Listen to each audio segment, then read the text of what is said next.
2 वर्षापूर्वी संपूर्ण जग एका महान अशा विषाणूचा सामना करत होते.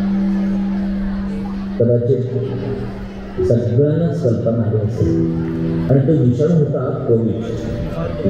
आज नुसतं नाव जरी घेतलं ना तरी 2 वर्षापूर्वीचे ते सारे दिवस असतात. अनेकांचे संसार उद्ध्वस्त झाले, माणूस माणसापासून दुरावत गेला. अहो त्या काळात मृत्यूच्या प्रमाणाविषयी जर बोलायला गेलो ना तर खरोखरच किती भयानक अशी ती परिस्थिती होती. संपूर्ण देश आर्थिक विवंचनेत अडकला होता.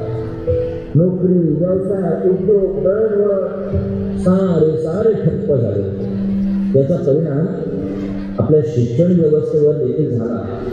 शाळा बंद पडल्या ना, संपूर्ण शिक्षण व्यवस्थाच कोलमडली.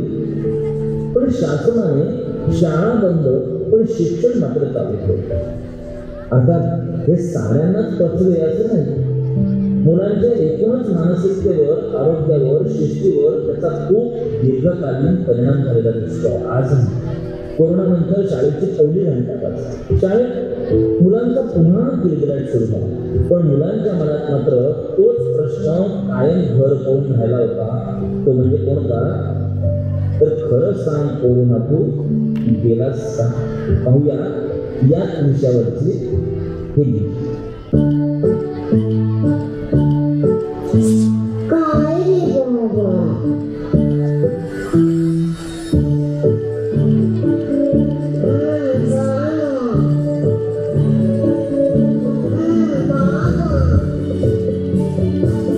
Hello, good morning. Hello,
Zach, the Jeffrey, who